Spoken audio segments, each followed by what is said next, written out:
Vamos a hablar de la ética de la así llamada reproducción asistida, las técnicas de fecundación in vitro, las técnicas de inseminación artificial, etc. Tenemos que ver primero cuáles son esas técnicas, cómo se aplican y luego hacer una reflexión de tipo ético. Como ustedes saben, son unas prácticas que se han ido difundiendo desde hace unos cuantos años. ¿Me saben decir cuándo nació el primer ser humano con fecundación in vitro? ¿Qué año? Más o menos 1500, 1800. 1980. Casi. Muy bien. 1978. Nació Louise Brown, una niñita, allá en Inglaterra, después de que, lógicamente, habían estado experimentando, produciendo embriones desde los años 60, con la idea de ir mejorando las técnicas, sin ni siquiera pensar en transferir los embriones en el útero de la propia madre o de una mujer, y iban así. Edwards y otros compañeros hicieron un montón de pruebas, experimentos, hasta que ya en 1978 en Inglaterra nació este primer ser humano. Me acuerdo las portadas de las revistas, el niño en probeta, toda una discusión, etc. Hoy, en muchos lugares, es una práctica muy común, pero no por eso una práctica que no presenta problemas de tipo médico y también de tipo moral, de tipo ético. Y la gente pregunta, la gente quiere saber qué dice la Iglesia, si todas las técnicas están moralmente mal o todas están moralmente bien, y vamos a ver que hay que hacer un análisis detallado y atento, distinguir entre unas técnicas y otras y hacer un juicio ético sobre cada una de ellas. Voy a compartir la pantalla.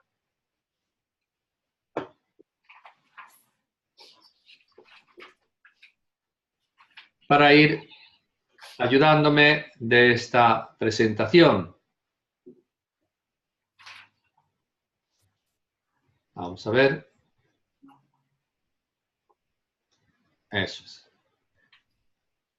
La reproducción asistida. Como ven, utilizo un término general.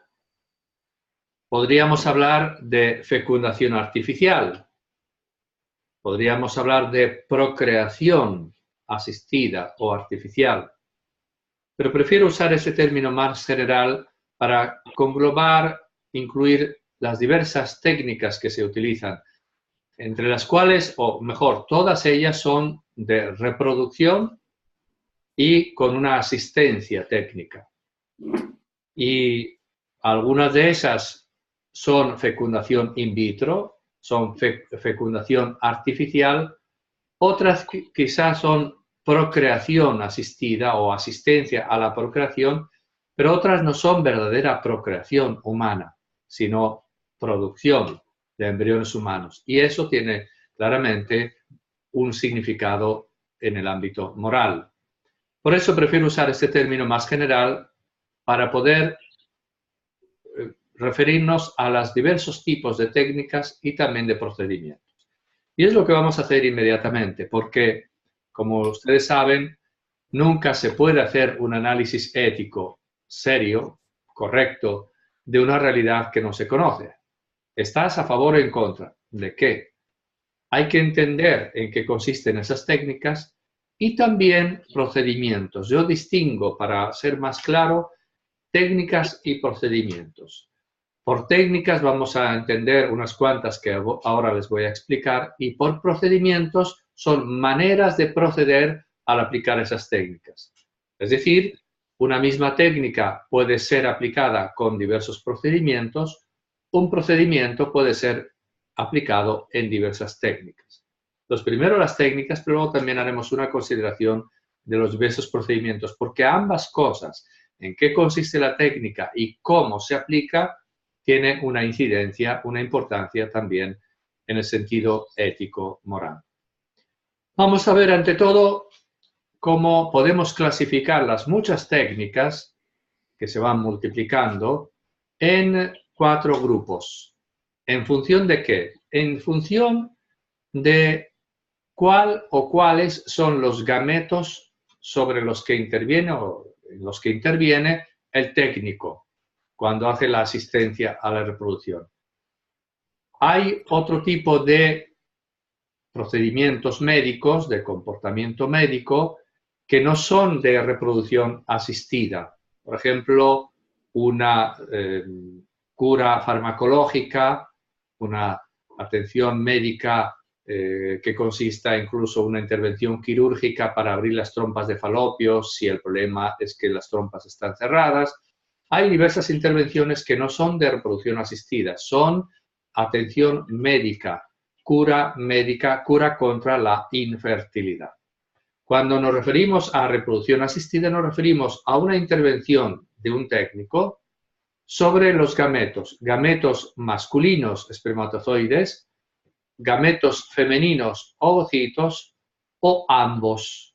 Entonces, en función de sobre qué gametos interviene el técnico, podemos hacer una clasificación de 4 grupos de técnicas. Esto nos ayudará después, cuando hagamos la aplicación de los criterios éticos, para resumir, en lugar de ir una por una todas las técnicas posibles, ir viendo los 4 grupos.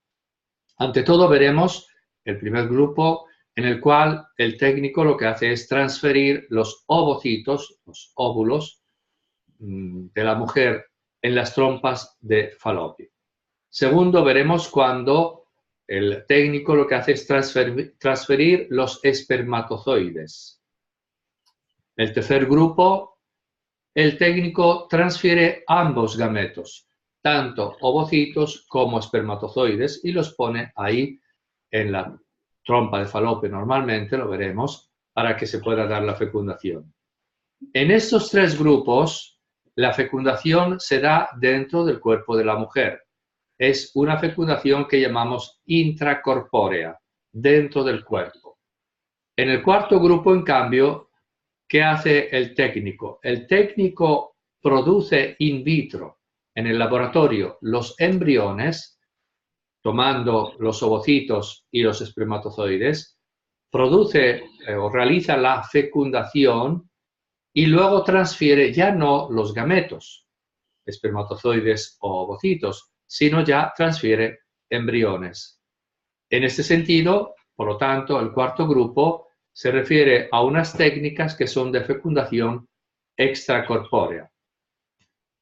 No es el hecho de que la fecundación sea intracorpórea o extracorpórea lo que determina la moralidad o inmoralidad de esas técnicas, pero nos hace entender el hecho de que sean intracorpóreas significa que, por ejemplo, no se pueden destruir esos embriones en el laboratorio, congelarlos, etcétera, y que en cambio todas estas cosas se pueden hacer cuando se trata de una práctica de fecundación extracorpórea.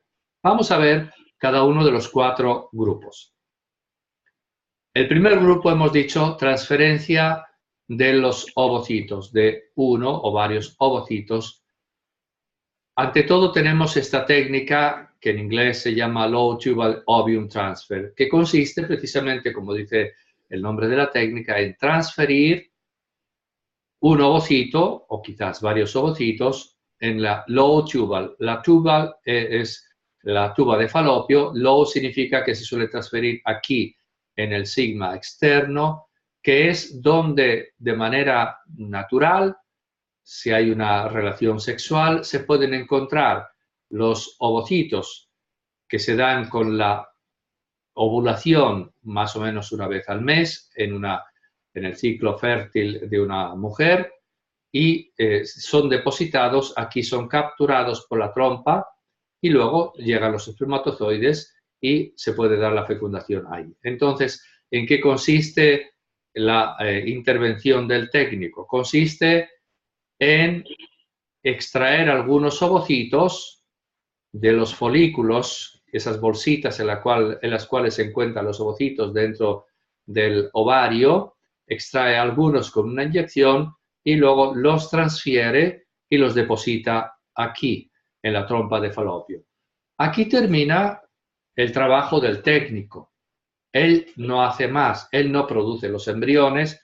Luego tienen que ser los esposos los que tengan la relación sexual con la esperanza de que se dé el encuentro de los gametos en la low tubal para que pueda darse. Entonces, es una técnica que consiste precisamente en poner los ovocitos ahí para que se pueda dar la fecundación. A ver, estoy oyendo.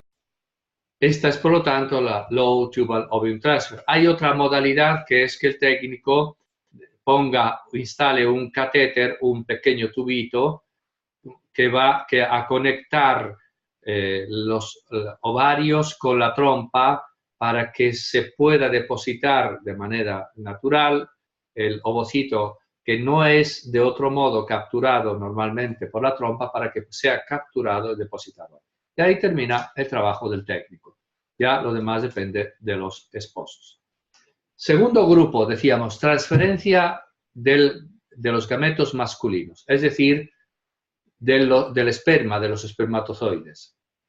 Estamos ante lo que se suele llamar inseminación artificial. Ahí en el título tengo el título en italiano, pero no importa. Inseminación artificial o IA.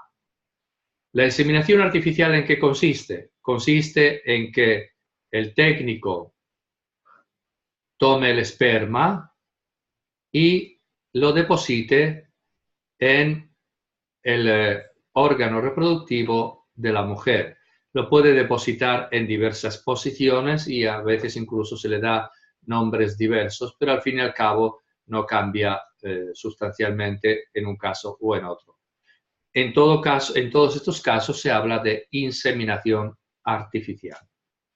Ahora, ustedes entienden que hay que preguntarse también sobre cuál es el origen del esperma, es decir, o mejor, cómo el técnico obtiene el esperma. Porque eso veremos después, tiene unas connotaciones, tiene una importancia ética. Hay tres maneras fundamentalmente con las cuales el técnico puede obtener el esperma que luego va a inseminar. Uno es por masturbación, que es la manera que muchas veces utilizan.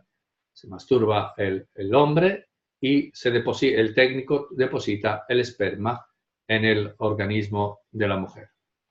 La segunda modalidad es por una inyección en el epidídimo, que es una bolsita que está ahí arriba de los testículos del varón, donde se depositan continuamente los espermatozoides. Entonces el técnico va a hacer una pequeña inyección, una microinyección, extraer algunos espermatozoides y luego los puede depositar aquí en el útero.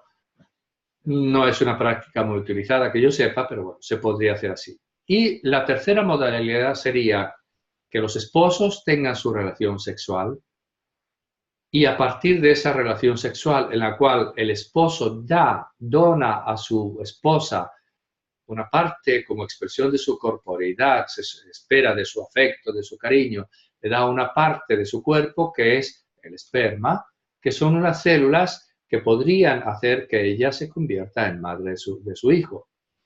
Y entonces esa donación que hace el esposo encuentra luego a lo mejor un obstáculo. Hay una oclusión o de las tubas o del cuello del útero, de la cerviz, etc. Y entonces el técnico lo que hace es depositar ese esperma más allá en esa inseminación artificial.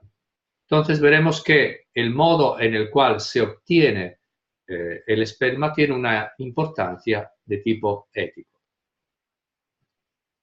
Aquí tenemos una representación gráfica de la inseminación artificial. No sé si ustedes logran verlo bien en la imagen.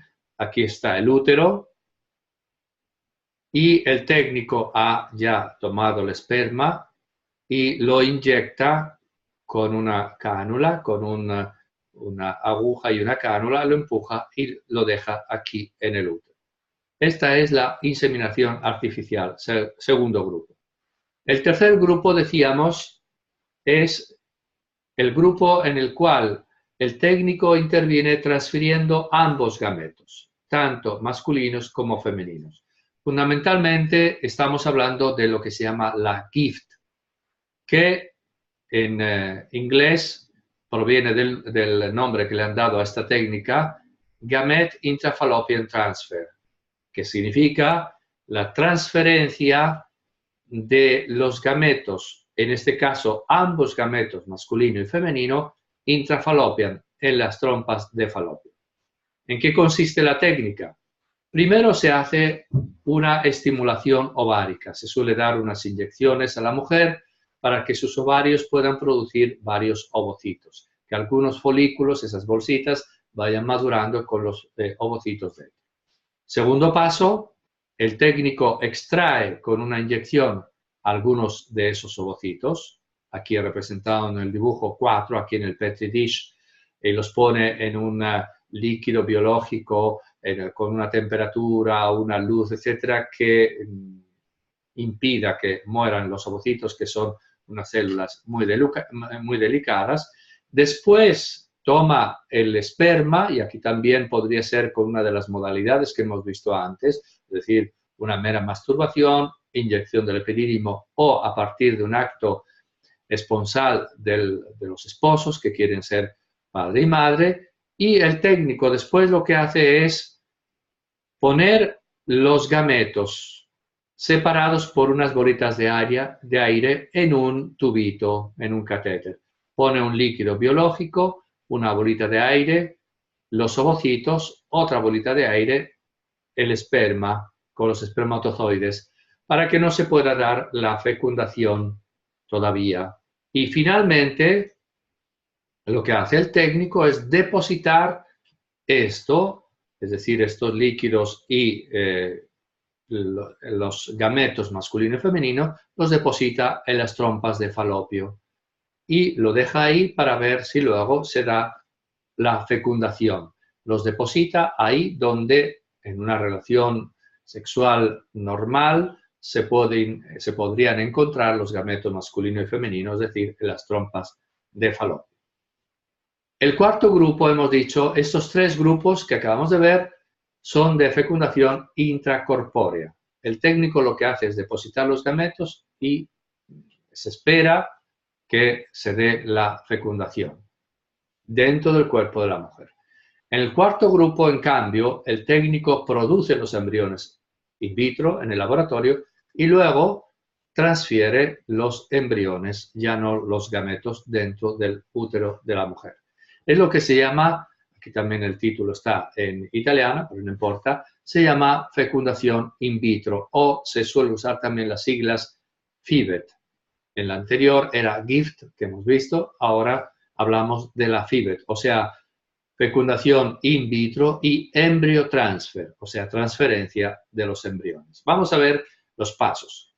Ante todo, también aquí el técnico induce la ovulación normalmente a través de inyecciones, son dando unas hormonas que estimulan los folículos de los ovarios para que produzcan varios ovocitos.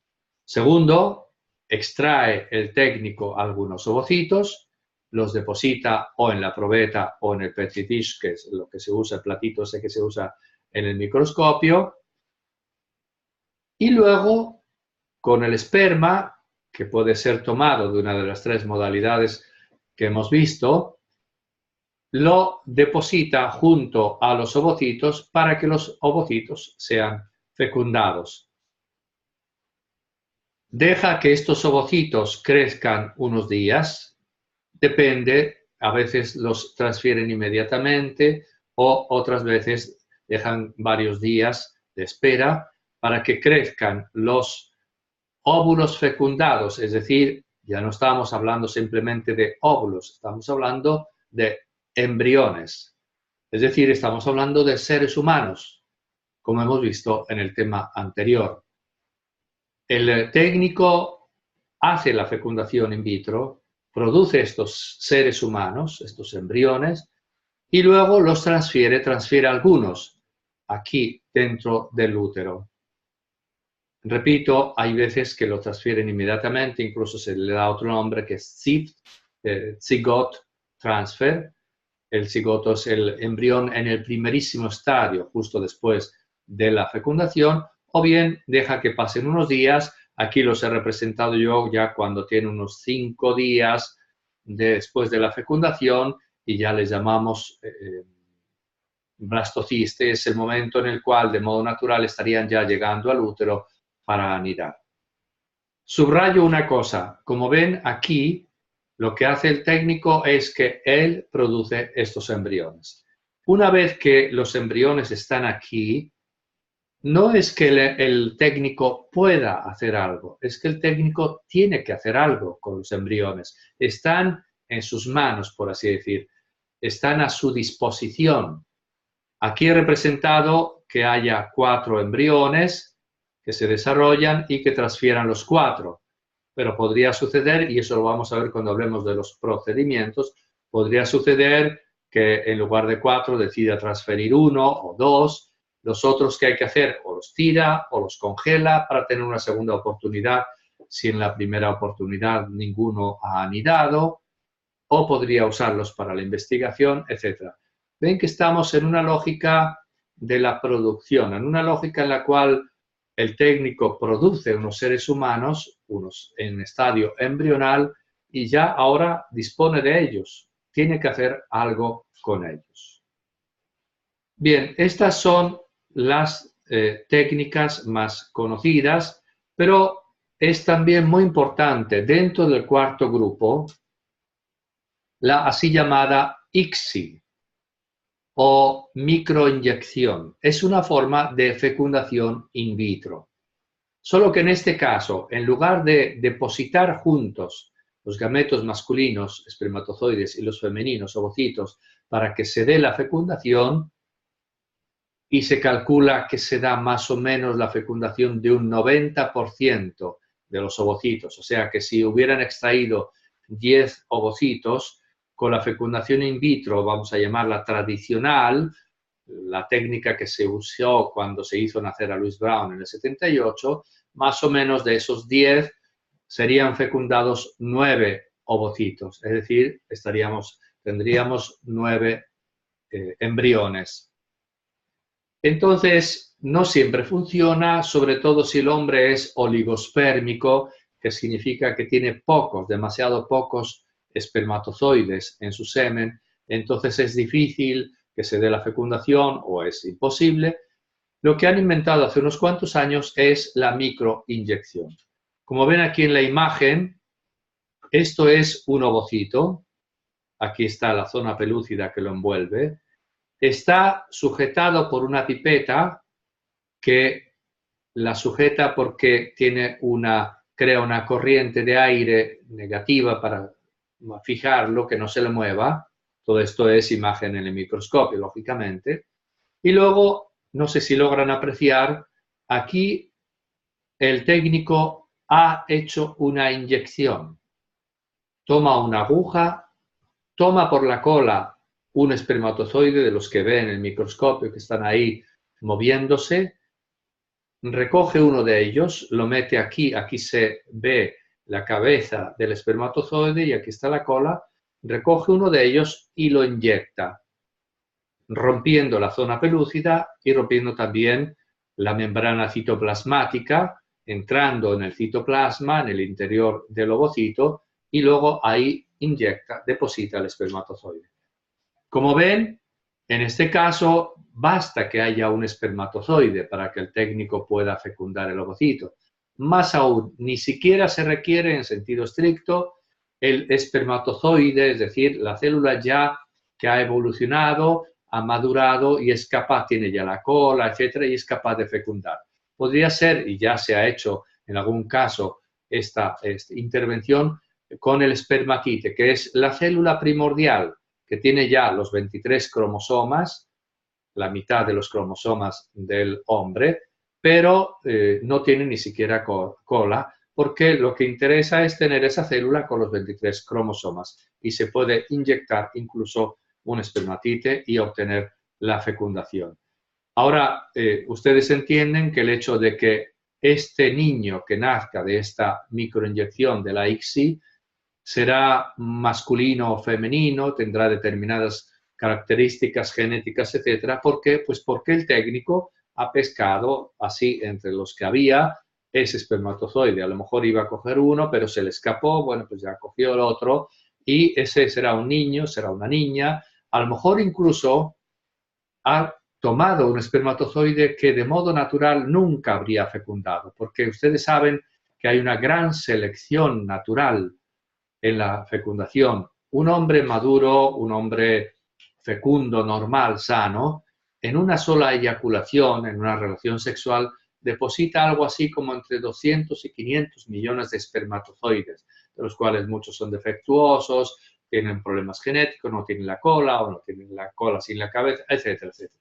Y hay todo un sistema de filtrado a partir del líquido, del líquido vaginal, del ácido vaginal, a partir de toda una serie de mecanismos que van como haciendo que prevalezcan solo unos cuantos miles, al final unos cuantos cientos, de los espermatozoides que por lo menos son capaces de fecundar, si no, ni siquiera llegan a las trompas de falopio de manera natural. En cambio, aquí, todo ese proceso de filtrado natural se lo salta el técnico, él toma, puede más o menos ver si es móvil o no es móvil, si parece vital o menos vital, pero es muy a ojo, en España decimos a ojo de buen cubero, un poco aproximativamente, ni mucho menos puede saber si genéticamente ese espermatozoide es apto para fecundar o no. Y por lo tanto, él toma un poco al azar ese espermatozoide, lo inyecta y ahí lo deja y se da la fecundación. Esta es una técnica que ahora se está utilizando mucho. ¿Por qué se está utilizando mucho esta técnica? Pues por varios motivos. Uno de los cuales es el que les decía, que con esta técnica, aún en el caso de un hombre, varón, oligospérmico que produzca muy poquitos espermatozoides, basta uno y se puede lograr la fecundación. Y además, como se toma una ovocita, un espermatozoide y se inyecta, se asegura casi el 100% que se dé la fecundación. Luego lo que pasa después es otro cuento, pero ya de momento se obtiene la fecundación. Otro motivo, para mí muy claro, de que se recurra cada vez más a esta técnica de la microinyección es que esto se paga mejor. Aquí hay una serie de aparatos, una intervención técnica más sofisticada, esto cuesta más. El hecho es que hoy día se está promoviendo mucho tanto la fecundación in vitro en general como en particular la ICSI o microinyección. Bien, con esto hemos visto las técnicas, los 4 grupos de técnicas.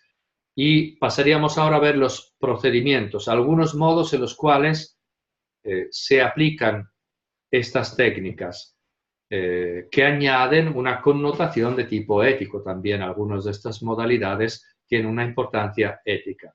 Pero antes de seguir y ver los procedimientos, ¿tienen alguna pregunta sobre esto que acabamos de ver? ¿O está todo tan claro o tan oscuro que no hay preguntas? Sí, adelante. Sí. Ah, perdón, espera, tengo que quitar. Ahora sí puedo hablar. Padre, es una pregunta de la de, bueno, simplemente, qué pena, es los embriones que se implantan en el útero de la mujer cuando se hace la, pues, sí, la fecundación, ¿todos sobreviven o, pues, o ahí también hay alguna selección o, pues, sí, todos sobreviven o no necesariamente? No, efectivamente, no todos sobreviven. Lo veremos después, cuando apliquemos los criterios éticos que analizaremos a las diversas técnicas, a los 4 grupos. Veremos que hay un gran índice de pérdida de embriones con estas prácticas, concretamente con la fecundación extracorpórea, la fecundación in vitro. Hay también pérdida de embriones de manera natural. Hay abortos espontáneos, lo que algunos llaman microabortos, que no es que el aborto sea menor, sino que se da el aborto espontáneo, no inducido, cuando el embrión es muy chiquito. En los primeros días o incluso las primeras semanas se pierde el embrión. Esto, pues todos los conocemos, mujeres que han tenido esta experiencia que suele ser dolorosa cuando sabe que te está esperando un hijo y lo pierde. No se sabe bien cuál es el índice de probabilidad de ese aborto. Hay quien habla de un 10%, hay quien habla de un 70%, algunos dicen un 50%, pero no se sabe porque hay veces que parecía que había una fecundación, pero a lo mejor no la hubo, etcétera, etcétera. El caso es que se sabe que con las técnicas de fecundación in vitro, el índice de mujeres que recurren a la fecundación in vitro y que al final, a lo mejor incluso de varios intentos, con varias técnicas, logran tener el niño en brazos, o sea, el resultado que han buscado, es máximo un 30%. Si tenemos en cuenta que un 90% de los ovocitos son fecundados, como decíamos, con la ICSI pues prácticamente el 100%. Tenemos toda una serie de embriones y luego solo unos cuantos pueden llegar a anidar y de estos solo unos cuantos después continúan en el embarazo, la gestación y nacen, nos damos cuenta de que hay una gran cantidad de pérdida de embriones por el uso de la fecundación extracorpórea. Hay un estudio que hicieron hace unos cuantos años, lo que llaman metaanálisis, es decir, vamos a analizar muchos análisis, vamos a analizar muchos artículos científicos de las diversas clínicas, de los diversos expertos, que dan cifras, dan cantidades de embriones, de intentos, de embriones producidos, de embriones que anidaron, etcétera, etcétera. Y en ese estudio se calculaba, es de manera aproximativa, lógicamente, pero más o menos, que por cada niño que nace con fecundación in vitro, se pierden unos 20 embriones en el mundo en general. No en cada mujer o en cada intento, sino en general, porque muchas veces, aunque haya varios intentos, al final no se da o la fecundación o sobre todo la anidación. Si tenemos en cuenta que el 30% es de resultado final, de niño en brazo, significa que de 100 mujeres, 70 al final no van a tener el hijo que están buscando, solo 30 lo tendrán. También esas 70 se han sometido a intervenciones en las cuales se han producido embriones, a lo mejor 5 embriones, 10 embriones, 3 embriones. Muchísimos embriones se pierden. Se calcula, según aquel estudio, que unos 20 por cada niño que nace. Luego hablaremos también de algunos de los problemas médicos que algunas de estas técnicas están generando, como parálisis cerebral y algunos otros problemas médicos que son serios y que hay que tener en cuenta. ¿He respondido? Sí, ¿otra pregunta? No sé, tal vez me equivoque en algún término, pero ahí me disculpa. En la tercera técnica, transferencia de ambos gametos, después de que el técnico ha depositado en las trompas de falopio gametos o embriones, ya que se dice, ¿cómo debo decir? ¿Gametos? Los gametos, sí, ambos gametos. A ver, llamamos gametos a las células germinales. En el hombre, los espermatozoides, en la mujer, los ovocitos. ¿Ok? Esos son los famosos gametos. Entonces, en el caso de la GIFT, lo que hace el técnico es transferir ambos. Por una parte, toma los ovocitos, por otra parte, toma el esperma e introduce ambos en las trompas de falopio. ¿Era esa la pregunta? Es en el cuarto, es en in vitro. No, eso es el tercer grupo. En el tercer grupo estamos hablando de la GIFT, Gametic Fallopian Transfer. Es decir, el técnico toma los gametos y los deposita en las trompas. En el cuarto grupo, el técnico toma los gametos, hace la fecundación in vitro y luego ya no transfiere los gametos, como en la GIFT, sino los embriones. Es en el cuarto donde quiero hacer la pregunta. En la figura que usted nos mostró aparecían que de pronto había depositado 3 o 4. Bien, la mujer naturalmente, o sea, por naturaleza, pues mueren 2, 3 allí, o qué pasa con esos otros que fueron depositados allí? Bueno, eso lo vamos a ver ahora, Ah, ok. porque vamos a hablar de los procedimientos y entre los procedimientos hablaremos, por ejemplo, de la transferencia de varios embriones y también qué se hace a veces, que hacen algunos, cuando varios embriones anidan, la así llamada reducción embrional. Pero lo vamos a ver justo ahora. Okay. ¿Alguna otra pregunta? ¿No? Bueno, entonces vuelvo a compartirles la pantalla y vamos a ir viendo entonces ahora algunos de esos procedimientos. Yo hago una distinción, como les explicaba, entre las técnicas y los procedimientos. ¿Por qué? Primero, porque ambas cosas tendrán una importancia moral. No será lo mismo una técnica que otra. Segundo, porque algunos de estos procedimientos también tienen una importancia moral. No es lo mismo hacerlo de este modo o hacerlo de otro. Y un mismo procedimiento se puede aplicar en varias técnicas.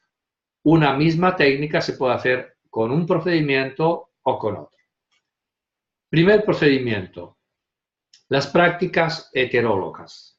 Es decir, algunas de estas técnicas, concretamente menos el primer grupo, los otros 3 grupos, se pueden hacer de manera homóloga o de manera heteróloga. ¿Qué significa homóloga? La fecundación in vitro homóloga o la GIFT homóloga o la inseminación artificial homóloga. Que los gametos que intervienen en la fecundación, masculino y femenino, pertenecen a el marido y la mujer o al hombre y la mujer de la pareja. Incluso una pareja estable, casados o no, pero se llama heteróloga cuando el esperma es de este hombre que está unido a esta mujer y el ovocito es de esta mujer. Se llaman prácticas heterólogas cuando uno de los 2 gametos o ambos gametos provienen de una persona externa a la pareja. En la inseminación artificial, segundo grupo, el esperma puede ser tomado de otro hombre que no es el marido de esta mujer. Se llama inseminación heteróloga. Eso significa que ese niño, si se da la fecundación, será hijo genéticamente de una persona que no es su papá, que es el tío, el hermano de este hombre o de la mujer, o es un donador anónimo, como se hace ahora muy frecuentemente, incluso jóvenes estudiantes que están en la universidad, que para ganar un poco de dinero venden de vez en cuando su esperma. Van allá, se masturban, les pagan y el esperma es congelado. Hay unos depósitos en azoto líquido en la clínica y cuando una mujer o una pareja desea una inseminación artificial o una fecundación artificial, pues dicen aquí tenemos esperma. Incluso yo he visto programas en los cuales se ve a unas personas que están eligiendo, a ver, les dan unas características. Lógicamente se suele hacer bajo anonimato, no se suele saber quién es el donador de esperma, pero le dan las características, es de color blanco, es estudiante de medicina, mide tanto, etcétera, etcétera, para que pues los clientes, porque esa es la mentalidad, elijan el esperma que les parece más interesante. Incluso hace unos años salió una noticia de que había una clínica en California, en Estados Unidos, en la cual congelaban esperma de premios Nobel, pensando la gente que de ese modo, wow, si el esperma es de un premio Nobel, mi hijito va a ser un genio. Sin darse cuenta de que normalmente el premio Nobel no lo recibe un muchacho a los 25 años, la edad más fértil, sino adelante en la vida, a lo mejor tiene 70, 80 años, o sea, posiblemente es el peor esperma. y sin darse cuenta también de que no es garantizado que porque es un donador que es premio Nobel o un profesor universitario muy inteligente, necesariamente su hijo va a ser muy inteligente. Desgraciadamente, les toman el pelo a la gente, estos pagan más, porque es el esperma de un premio Nobel, pagan más, les engañan. Pero bueno, esa es la mentalidad que hay en muchas personas. Repito, esto es una práctica muy común, no estoy hablando de una cosa así extrañísima. La práctica de las, sea inseminación, que GIFT, etcétera, heterólogas. En realidad, con la inseminación se hace bastante, las prácticas heterólogas, también con la fecundación in vitro, ICSI o sobre todo fecundación in vitro así llamada tradicional, no la microinyección, porque en la microinyección muchas veces lo que hacen es, aunque el hombre no tenga muchos espermas, el espermatozoide se toma uno y se inyecta y ya está. Pero son prácticas que se dan en ocasión de esas técnicas. En el caso del cuarto grupo, la fecundación extracorpórea, se puede también hacer lo que se llama diagnóstico preimplantatorio. Veremos después otro tema que será el diagnóstico prenatal. Es decir, hacer un diagnóstico médico para ver cómo están las cosas antes de que el niño nazca, prenatal, que es un tema importante que veremos. Pero hoy día también se hace con cierta frecuencia el diagnóstico preimplantatorio. Es decir, se producen los embriones y se analiza cómo están esos embriones. Dos tipos de análisis, dos tipos de diagnóstico.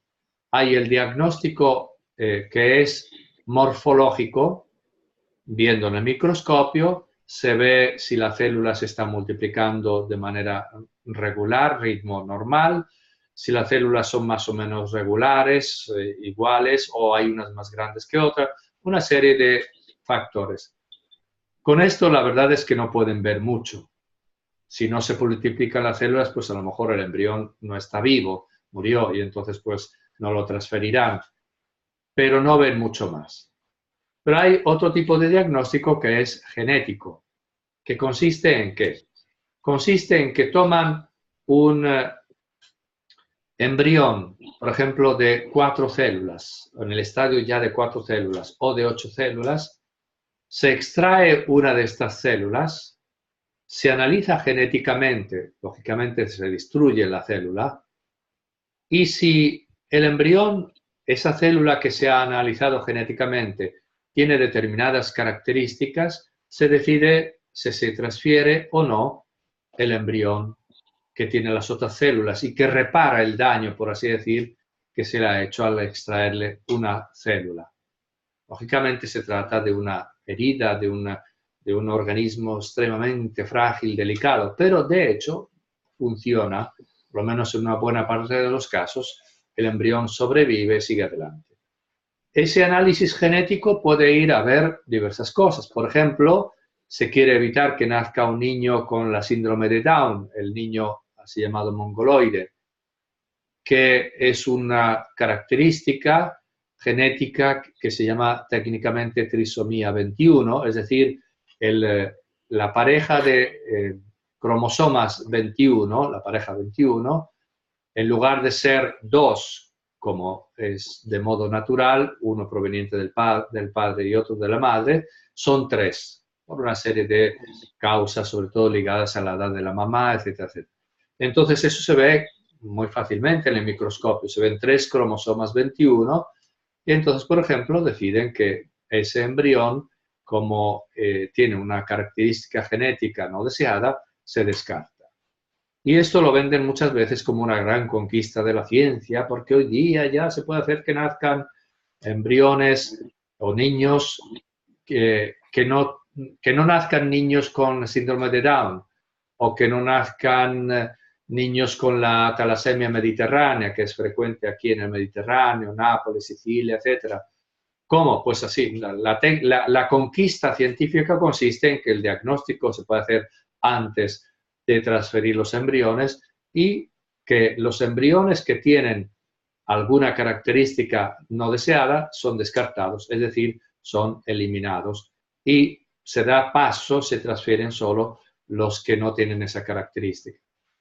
Puede ser alguna característica genética como las que he explicado, puede ser también que se quiere que sea un niño varón y no mujer, o al revés, entonces se ve si tiene los cromosomas XX, entonces es una mujer y se descarta, por ejemplo, esos embriones y se transfieren solo embriones que tengan la XY, es decir, un varoncito.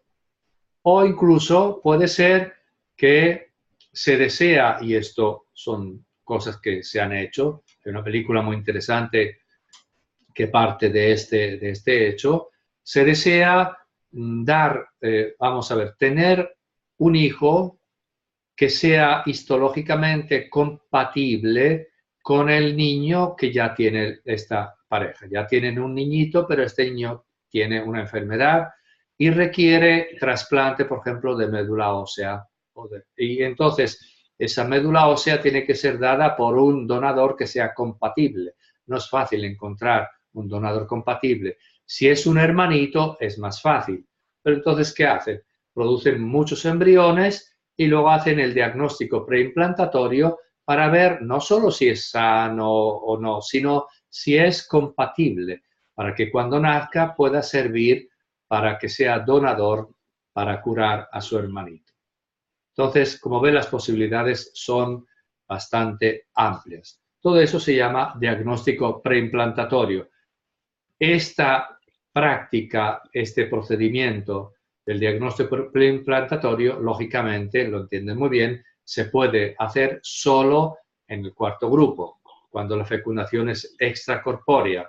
Entonces tenemos aquí unos cuantos embriones, podemos analizarlos o morfológicamente con el microscopio o genéticamente. En las técnicas de fecundación intracorpórea, esta práctica no se da. También, en ocasión o al practicar el cuarto grupo, la fecundación in vitro, se puede utilizar este procedimiento que se llama maternidad subrogada, o habrán oído hablar también popularmente del útero en alquiler o útero de alquiler. Es decir, una mujer no puede o no quiere llevar adelante la gestación. No puede porque ya es de demasiada edad, o porque ha tenido un cáncer y ha sido extirpado el útero, o porque tiene alguna condición física que le impide llevar adelante el embarazo, o podría llevar el embarazo, pero no quiere, porque ella, pues, no sé, no quiere tener la pancita demasiado amplia, no quiere tener 9 meses el niño en su seno, ella a lo mejor es una artista o está ahora trabajando en una empresa, lo que sea. El hecho es que no quiere llevar adelante la gestación. Y entonces encarga la gestación a otra mujer. Esta mujer o presta o alquila, es decir, se paga su gestación. Presta el útero, lleva adelante el embarazo durante 9 meses y se compromete a dar el niño a la mujer o a la pareja que le ha hecho el encargo y que eventualmente paga.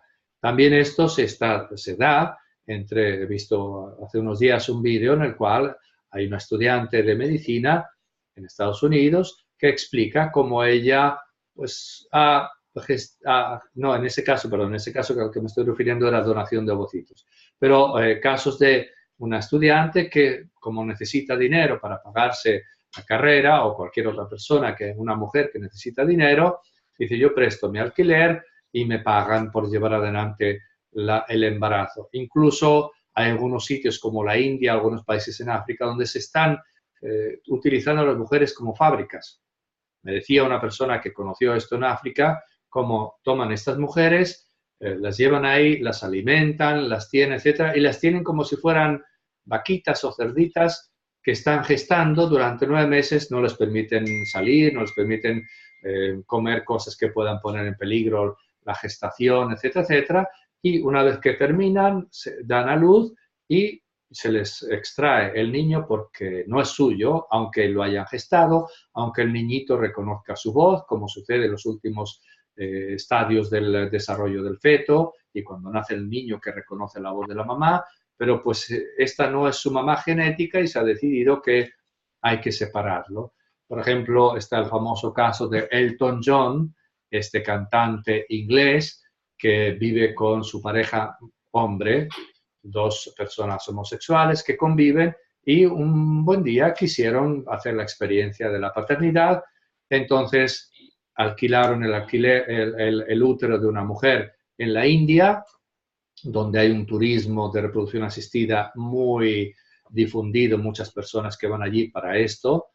Esta mujer dio a luz y luego le retiraron el niño, pero luego resulta que se requería la leche materna para alimentar al bebé en los primeros meses.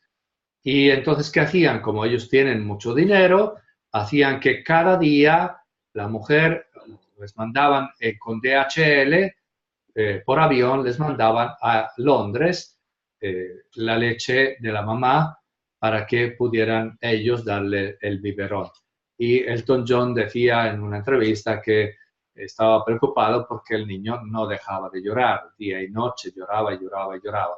Yo lo entiendo, pobrecito, ha sido como arrancado de la mamá en cuyo seno se ha gestado, cuya voz reconoce la mamá, pues una experiencia que muchas veces es terrible, esa separación. Hay un caso famoso de los primeros años en los que se empezó a dar esta práctica de la maternidad subrogada, una joven americana que prestó su útero, hizo un contrato firmado, le pagaron la mitad de la cantidad establecida a mitad del embarazo o cuando quedó embarazada, y cuando después de 9 meses de llevar a la criatura en su seno dio a luz, dijo, no, este niño es mío. Me he encariñado con él, se ha encariñado conmigo, es mi hijo. Y entonces al final la cosa fue, y por eso se supo en público hasta los jueces, y el juez dijo, bueno, tiene razón en que hay un afecto muy profundo entre el niño y esta mujer, pero esta mujer ha firmado un contrato, por lo tanto tiene que respetarlo, porque además le han pagado ya la mitad, ahora le pagarán lo que falta, y por lo tanto al haber firmado un contrato libremente, ahora tiene que cumplirlo.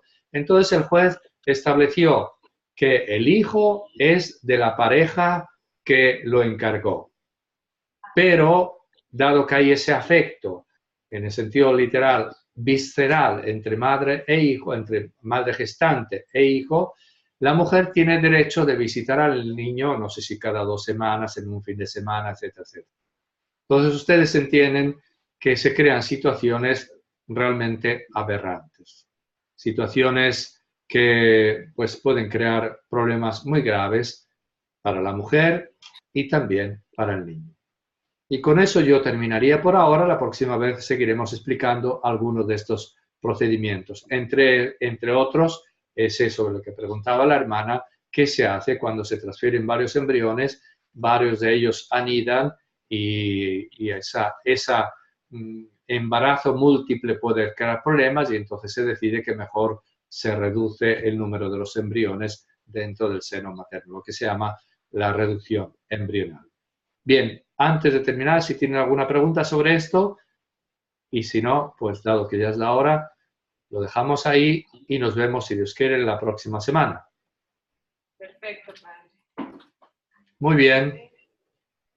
Bueno, espero que mi explicación sea clara. Es un poco difícil aquí el estar un poco a distancia, no verlas bien, etcétera, pero bueno, espero que más o menos me puedan estar siguiendo.